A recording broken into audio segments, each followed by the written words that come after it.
Back to English quiz channel. आज आप जैसा कि टॉपिक देख रहे हैं फ्रेज और क्लॉज। इससे पहले मैंने टॉपिक पढ़ाया था सेंटेंस। उम्मीद है आप लोगों ने वो टॉपिक जरूर देखा होगा और आपको समझ में भी आया होगा। ये उसी में एक दूसरा आप समझ लीजिए, ये बहुत ही इंपॉर्टेंट टॉपिक है। जब आप ये टॉपिक पढ़ लेंगे तभी आपको सेंटेंस सिंपल कॉम्प्लेक्स कंपाउंड का स्ट्रक्चर समझने आपको फायदे से आएगा। तो चलिए आइए शुरू करते हैं। सबसे पहले फ्रेज। What is phrase?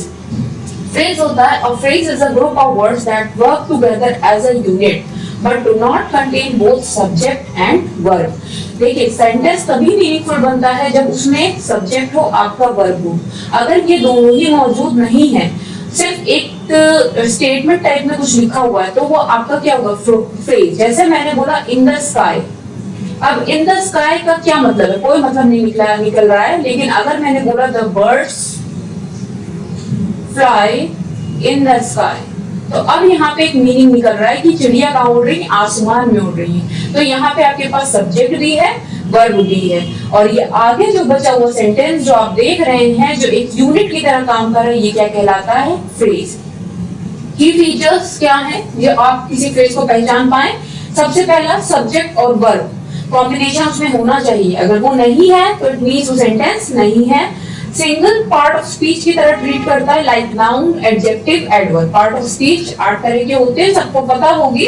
तो यहाँ पे अगर वो उसकी तरह ट्रीट करें, सिंगल पार्ट ऑफ स्पीच की तरह ट्रीट करते हैं, कभी अकेले खड़े नहीं रह सकते। मीन्स ये है कि देखिए यहाँ पे इन द स्काई है, इसका कोई मीनिंग नहीं निकल रहा है, कोई कंप्लीट सेंस नहीं दे रहा है। इसका मतलब ये क्या है? फ्रेज। तो इनका अस्तित्व तो अकेले नहीं होता है, इनको किसी ना किसी के साथ में जोड़ के इनका मीनिंग बन पाता है। अब यहाँ पे टाइप्स ऑफ फ्रेज एग्जाम्पल भी है और मैंने साथ में टाइप ही लिखे हैं। पहला है नाउन फ्रेज। नाउन सबको पता है, नाउन क्या होता है? पर्सन, प्लेस और थिंग, इनको नाउन कहते हैं। अब यहाँ पे एग्जाम्पल दिया फ्रेज, द टॉल बॉय, लंबा लड़का। बट ये द टॉल बॉय के आगे ना वर्ब है। ये अगर आप देखना चाहें तो बस एक ये क्या है? एक्ट्स एक नाउन की तरह दिख रहा है, इसमें नहीं वर्ब है। अगर आप इसको सब्जेक्ट देखना भी चाहें तो सब्जेक्ट है बट वर्ब नहीं है। अगर वर्ब नहीं है तो इट मींस ये क्या है? फ्रेज है। वर्ब फ्रेज क्या होता है? जिसमें हेल्पिंग वर्ब होगी, आपकी मेन वर्ब होगी, बट कोई सब्जेक्ट नहीं होगा। यहाँ पे देखिए हेल्पिंग वर्ब है, मेन वर्ब है, बट कोई यहाँ पे सब्जेक्ट नहीं है। इट मींस ये क्या हो गया? फ्रेज वर्ब हो गया। एडजेक्टिव फ्रेज क्या होता है? Full of Joy. ये नाउन को भी डिस्क्राइब करता है हमेशा, लेकिन इसमें ना सब्जेक्ट है ना वर्ब। मैंने बोला she is full of Joy, ठीक है, वो खुशी से भरी हुई है। तो अगर यहाँ पे शी इज लिखा होता तो ये आपको क्लॉज के साथ एक कंप्लीट सेंटेंस बनता, बट इसमें कुछ भी नहीं है। तो ये क्या है? ये फ्रेज है। आपको सिर्फ दो चीज फ्रेज में देखनी होंगी, एक सब्जेक्ट और वर्ब। अगर ये सेंटेंस में मौजूद है, इट मींस वो आपका क्या होगा? क्लॉज होगा, कंप्लीट सेंस देगा। अब बच्चों, अगर आप लोगों ने सेंटेंस टॉपिक नहीं देखा है तो आप सब जाके देखिएगा जरूर, उसके बाद ही इस टॉपिक को आप ज्यादा क्लियर कर पाएंगे। अगर आपको सब्जेक्ट वर्ब नहीं सेंटेंस में पहचानना आता तो ये बहुत ही मुश्किल आपको इसमें लाएगा समझने के लिए कि फ्रेज क्या होता है। फिर आते हैं adverb phrase. In the morning tells when something happens, यानी कोई चीज बताना, कोई कब क्या हुई। बेसिकली एडवर्ब क्या बताता है? व्हेन, वेयर, हाउ, ये बताता है, तो ये वर्ब होता है। तो यहाँ पे भी देखिए क्या चीज है? इन द मॉर्निंग, यानी कि सुबह के टाइम पे। ये तो बताया हुआ कब है, बट इसके पहले कोई सब्जेक्ट नहीं है। Prepositional phrase, under the table, on the table, into the well, on the road, across the bridge, ये सब क्या है? अंडर, अक्रॉस, इनटू, ये सब क्या है? प्रीपोजिशन। इनके आगे आपको वर्ड तो दिख रहे होंगे जो लग रहा हो कि हाँ नाउन की तरह है, सब्जेक्ट हो सकते हैं, बट इसके आगे वर्ब नहीं है।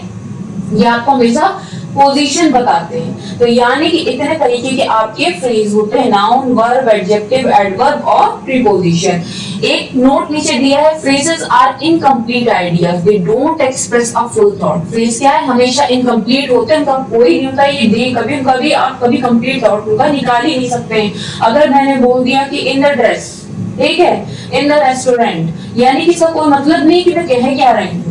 अब इसी के बाद आते हैं what is a clause. Clause क्या होता है? Group of words that contain subject and verb, जो कि आप पकड़े सब्जेक्ट और वर्ब जिस सेंटेंस में मौजूद हो वो क्या होगा? क्लॉज होगा। It can either form a complete sentence, वो या तो कंप्लीट सेंटेंस भी हो सकता है या उसका एक पार्ट भी हो सकता है। अब यहाँ पे पार्ट का क्या मतलब है ये आपको अभी नीचे समझ में आएगा। की फीचर्स क्या है?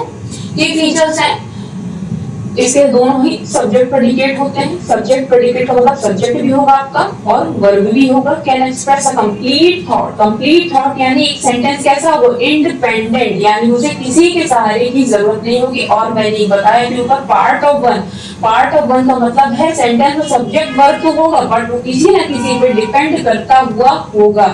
अभी नीचे आपको एग्जांपल से और क्लियर होगा। आई होप आपको इतना समझ में आया होगा कि क्लॉज में क्या होता है। क्लॉज आपके दो तरह के होते हैं, डिपेंडेंट और इंडिपेंडेंट। डिपेंडेंट मींस उसमें सब्जेक्ट वर्ब अपने आप में पूरी मीनिंग दे रहा होगा और इंडिपेंडेंट में सब्जेक्ट वर्ब एक साथ मीनिंग दे रहा होगा, जबकि डिपेंडेंट में अकेला वो किसी ना किसी पे डिपेंड होते हुए उसकी अपने आप को कंप्लीट कर रहा होगा। एग्जांपल्स, इंडिपेंडेंट क्लॉज और डिपेंडेंट क्लॉज और एक रिलेटिव क्लॉज। इंडिपेंडेंट क्लॉज क्या है, शी सिंग्स ब्यूटीफुल। अब देखिए यहाँ पे अगर मैं कुछ आगे जोड़ भी देती हूँ, इन द कॉन्सर्ट, ठीक है, उसने बहुत सुंदर गाया इन द कॉन्सर्ट, तो इन द कॉन्सर्ट आपको क्या हो गया, फ्रेज हो गया। लेकिन अगर आप ये नहीं भी लिखते हैं तो इससे आपका इसकी मीनिंग पे कोई फर्क नहीं पड़ेगा। शी सिंग्स ब्यूटीफुली, यहाँ पे ये सब्जेक्ट हो गया, ये आपका वर्ब हो गया, ये सेंटेंस अपने में ही कंप्लीट है। अब दीजिए जैसे पार्ट ऑफ वन मैंने बताया डिपेंडेंट या सबऑर्डिनेट जो भी आप कह लीजिए। बिकॉज ही वॉज टायर्ड, देखिए यहाँ पे सब्जेक्ट भी मौजूद है, हेल्पिंग वर्ब भी है, मेन वर्ब भी है, ये कंप्लीट भी है, बट इसके पहले कोई ना कोई आपका इंडिपेंडेंट सेंटेंस होगा तभी ये कहीं जाके अपने आप को कंप्लीट कर पाएगा। जैसे अगर उसने बहुत काम किया इसलिए वो बहुत थक गया था, यानी इसके पहले कोई ना कोई रीजन होगा तब ये रीजन आपका आया होगा। आई होप आपको समझ में आया होगा। फिर आते हैं रिलेटिव क्लॉज। रिलेटिव क्लॉज क्या होता है, रिलेशन, किसी चीज का रिलेशन बताना। बेसिकली कुछ शब्द होते हैं हु, दैट, व्हिच, whom, ये क्या होते हैं, रिलेटिव सेंटेंस होते हैं। हु लिव्स नेक्स्ट डोर, ठीक है, ये बेसिकली ध्यान रखिए कि हमेशा नाउन को ही डिस्क्राइब करते हैं। हमेशा आपको सेंटेंस में नाउन को ही डिस्क्राइब करते दिखेंगे। Who lives next door, यानी कि या तो मैं कह सकती हूँ मेरे अंकल हैं जो आगे ही गली में रहते हैं, ठीक है, या हमारी गली छोड़ गई एक आगे दुकान है, यानी कि किसी ना किसी तरीके से आपका रिलेशन जिस सेंटेंस में स्थापित हो उसे कहते हैं रिलेटिव क्लॉज। इसमें भी वही है, सब्जेक्ट वर्ब जरूर होगा, ठीक है, और हु, होम या दैट से वो सेंटेंस जुड़ते हुए होंगे और नाउन को डिस्क्राइब करते हुए होंगे। और आपके इनमें सबसे ज्यादा इंपॉर्टेंट जो है इंडिपेंडेंट और डिपेंडेंट, जो आपके एग्जाम्स में देखे जाते हैं वो कौन से इंडिपेंडेंट और डिपेंडेंट, बोर्ड्स में आपके बहुत पूछे जाते हैं, तो बच्चों इसको बहुत सीरियस लीजिएगा। Every sentence must have at least one clause, her sentence में आपकी कम से कम एक क्लॉज जरूर होगा। एक क्लॉज का मतलब एक सब्जेक्ट और वर्ब मौजूद जरूर होगा तभी वो कहीं जाके क्लॉज बनेगा। अब कुछ एक ज्ञान मतलब होता है एक नजर से देखना, ठीक है, सरसरी नजर से देखते हैं कि डिफरेंस क्या होता है दोनों में। सब्जेक्ट वर्ब इसमें प्रेजेंट नहीं होते, इसमें दोनों होते हैं। कंप्लीटनेस, ये हमेशा इनकम्प्लीट होते हैं, ये कभी कभी समटाइम्स कंप्लीट, ठीक है, जैसे सब्जेक्ट वर्ब होगा बट वो डिपेंडेंट या इंडिपेंडेंट क्या है ये जरूर होगा। पार्ट ऑफ स्पीच होती है, ये भी सेंटेंस या पार्ट ऑफ सेंटेंस होता है। जैसे एग्जांपल दिया ऑन द रूफ, अब ये कौन सा फ्रेज हो गया, ऑन लगा हुआ है, इसका मतलब ये कौन सा फ्रेज हो गया, प्रीपोजिशनल फ्रेज हो गया। और देखिए यहाँ पे जगह भी the cat sat on the roof, ये आपका यहाँ पे फ्रेज भी जुड़ा और ये क्लॉज भी हो गया, तो यहाँ पे सब्जेक्ट और वर्ब, तो ये क्या हो गया, क्लॉज हो गया, ये आपको क्या हो गया, प्रीपोजिशनल फ्रेज हो गया। कुछ थोड़ा सा आइए देखते हैं प्रैक्टिस करके। आफ्टर द मूवी एंडेड, अब यहाँ पे ये बताने क्लॉज है, नीचे आपको जवाब दिया ही हुआ है कि आफ्टर द मूवी एंडेड क्या है, यहाँ पे मूवी क्या है, सब्जेक्ट है, एंडेड आपका वर्ब हो गया, तो क्या हो गया आपका क्लॉज हो गया। इन अ हरी, क्लॉज है, फ्रेज है, इसमें ना ही सब्जेक्ट है ना ही वर्ब है, तो क्या हो गया, फ्रेज हो गया। बिकॉज शी स्टडीड हार्ड, अब देखिए यहाँ पे वर्ड लिखा है बिकॉज, बिकॉज का मतलब है कि इससे पहले कोई ना कोई आपका इंडिपेंडेंट क्लॉज जुड़ा होगा और इसके आगे सब्जेक्ट वर्ब आपका दिया हुआ है, इट मींस ये क्लॉज तो है बट कैसा, dependent clause. The broken glass, the broken glass यानी टूटा हुआ कांच, इसकी विशेषता तो बता रहा था, ब्रोकन ग्लास कौन सा हो गया, एडजेक्टिव फ्रेज हो गया, क्योंकि इसमें ना ही सब्जेक्ट है ना ही वर्ब है, बट ग्लास क्या है, नाउन, और उसका विशेषता क्या है, टूटा हुआ ग्लास, तो ये आपका क्या होगा, एडजेक्टिव फ्रेज। देखिए आप जितना एग्जांपल्स लगा पाएंगे, जितना प्रैक्टिस करेंगे उतना ही आपको इसमें हेल्प मिलेगी समझने में। कुछ और एग्जांपल्स देखिए। फ्रेज क्या है, अंडर द ब्रिज, यहाँ पे सब्जेक्ट वर्ब नहीं है बट अंडर क्या है, अब आप लोग बताइए इसमें क्या अंडर है, ये प्रीपोजिशन है, तो ये भी क्या हो गया, prepositional phrase. Running fast, verb present है बट कोई सब्जेक्ट नहीं है, तो ये क्या हो गया, रनिंग फास्ट क्या हो गया, एडवर्ब फ्रेज, ठीक है, कि वो दौड़ रहा है कैसे, बहुत तेज दौड़ रहा है, तो क्या हो गया, एडवर्ब फ्रेज हो गया। क्लॉज ही रैन फास्ट, यहाँ पे देखिए सब्जेक्ट भी वर्ब भी और अपने आप में कंप्लीट है, तो यानी कि क्या हो गया इंडिपेंडेंट क्लॉज। इसके बाद ऊपर भी मैं एक बार क्लियर कर चुकी हूँ, फिर से आप देख लीजिए कि क्लॉज कितने तरह के होते हैं, इंडिपेंडेंट और डिपेंडेंट। इंडिपेंडेंट जो अपने अकेले में स्टैंड ले सके, जिसमें सब्जेक्ट वर्ब हो और उसकी मीनिंग भी निकले, तो उसे कहते हैं independent clause. The dark dog barked loudly, कुत्ता क्या है सब्जेक्ट हो गया, डॉग बार्क्ड क्या हो गया वर्ब हो गया। अगर हम द डॉग बार्क्ड भी लिखते हैं तो अपने आप में कुत्ता भौंकता है, तो ये तो इसका ये क्या होगा इंडिपेंडेंट क्लॉज। डिपेंडेंट ये सबऑर्डिनेट, उसको एक ना एक इंडिपेंडेंट क्लॉज की जरूरत होगी। जैसे यहाँ पे लिखा है केवल ऑल्दो द डॉग बार्क्ड, ये क्या है ऑल्दो यहाँ पे जुड़ा हुआ, इट मींस इससे पहले क्या होगा कोई ना कोई इंडिपेंडेंट क्लॉज होगा। तो ये क्या है कंप्लीट थॉट नहीं है, इट मींस सेंटेंस क्या अधूरा है, बट सब्जेक्ट वर्ब मौजूद होने के कारण ये क्लॉज का पार्ट आता है। कौन से डिपेंडेंट क्लॉज का। अब डिपेंडेंट क्लॉज कितने तरह के होते हैं ये भी समझ के चलिए कि adjective clause, adverb clause, noun clause. जैसे कि फ्रेजेस होते हैं वैसे क्लॉजेस भी होते हैं। एडजेक्टिव क्लॉज क्या होता है, एडजेक्टिव कब आता है यानी कोई चीज नाउन की विशेषता बताए तभी एडजेक्टिव आता है। तो यहाँ पे द गर्ल पहले तो लड़की, ये क्या होगी नाउन। अब इसकी विशेषता क्या है, वो मेरी दोस्त है, इज माय फ्रेंड, ये क्या होगी एडजेक्टिव। यानी यहाँ से आपको पहले पता लग गया कि क्या हो गया एडजेक्टिव क्लॉज होगा। किसने किया, जिसने रेस जीती, हु वॉन द रेस। तो यानी कि क्लियर हो रहा है कि एक नाउन है जिसकी विशेषता क्या है, मेरी दोस्त है, उसने रेस जीती, तो क्या होगा adjective clause. Adverb clause when, where, how वाली चीजें बताते हैं। We went out, went verb, out क्या कहां गए बाहर गए, यानी कि क्या होगा एडवर्ब। प्लेस एक बाहर का adverb of place. Although it was raining, तब भी गए क्योंकि बारिश हो रही थी, ऑल्दो इट वाज रेनिंग क्या हो गई, ये आपका हो गया adverb clause. Although it was raining आपका डिपेंडेंट हो गया और ये कौन सा हो गया इंडिपेंडेंट।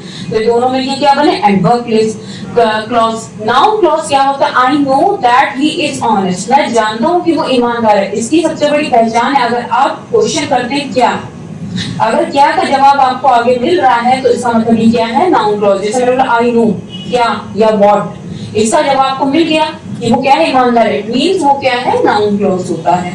आई होप आपको ये समझ में आया होगा। आप कुछ फंक्शंस देखते हैं सेंटेंस के ऊपर जो मैं बता चुकी हूँ, सिंगल पार्ट स्पीच की तरह ट्रीट करता है, ये सेंटेंस या उसका पार्ट की तरह। जैसे the boy with blue eyes, अब यहाँ पे लड़का नीली आंखों वाला, तो यहाँ पे नीली आंखें क्या होगी एडजेक्टिव, उस लड़की की खूबी, तो क्या होगा एडजेक्टिव फ्रेज। और she runs because she enjoys, she runs, यहाँ पे रन क्या हो गया आपका वर्ब, यानी कि इसका सेंटेंस आगे क्या बताएगा एडवर्ब। ठीक है, जो वर्ब के साथ आगे सेंटेंस जुड़ जाता है वो ऑटोमेटिक एडवर्ब को ही क्लियर करता है, क्वालिफाई करता है, इसलिए क्या होगा एडवर्ब क्लॉज हो गया। अब नीचे कुछ मैंने एग्जांपल्स दिए हैं और उम्मीद है आप इनका जवाब या तो कमेंट बॉक्स में लिखेंगे, अपनी कॉपी में जरूर लिखेंगे। जैसे बिकॉज ही अराइव्ड लेट, अब ये क्या है, यहाँ पे आपको सब्जेक्ट भी है वर्ब भी है, बट पहले क्या लगा है बिकॉज, तो ये क्या हो गया डिपेंडेंट या इंडिपेंडेंट, ये पहला क्लॉज हो गया, बट ये क्या हो गया डिपेंडेंट क्लॉज। ठीक है, क्योंकि इसमें सब्जेक्ट और वर्ब आपका दिया हुआ है, बट आपके पीछे से बिकॉज लगा और सब ये हो गया because he arrived late. The girl with curly hairs, अब यहाँ पे आपका सब्जेक्ट तो है बट कहीं पे भी आपका क्या है फ्रेज नहीं है, तो गर्ल विद कर्ली हेयर घुंघराले बाल ये उसकी खूबी है, तो ये कौन सा फ्रेज हो गया एडजेक्टिव फ्रेज, क्योंकि इसमें सब्जेक्ट वर्ब नहीं है। while we were eating, क्योंकि हम क्या खा रहे थे खाने के दौरान, while, ठीक, while का ड्यूरिंग, तो यहाँ पे इसके पहले कोई ना कोई इंडिपेंडेंट क्लॉज होगा, तो ये भी क्या होगा subject, were eating helping verb, और ये क्या होगा मेन वर्ब, तो ये क्या हो गया डिपेंडेंट क्लॉज, क्योंकि इसके पहले कोई ना कोई सेंटेंस इंडिपेंडेंट जुड़ना चाहिए था। In front of the house, घर के सामने, इन फ्रंट क्या हो गया, इसका क्या मतलब हो गया, क्या बता रहा है पोजीशन, तो ये कौन सा इसमें ना सब्जेक्ट है ना ही वर्ब है, तो ये क्या हो गया, ये हो गया प्रीपोजिशनल फ्रेज, प्रीपोजिशनल फ्रेज। ठीक है, तो आई होप आपको ये समझ में आया होगा फ्रेज और क्लॉज अच्छे से। एक दो बार और आप वीडियो देखिएगा, जिनके लिए टॉपिक नया है तो ये आपको और ज्यादा समझ में आएगा। जिसको भी डाउट हो वो अपना कमेंट बॉक्स में जरूर ड्रॉप करें। तब तक के लिए thank you, have a nice day.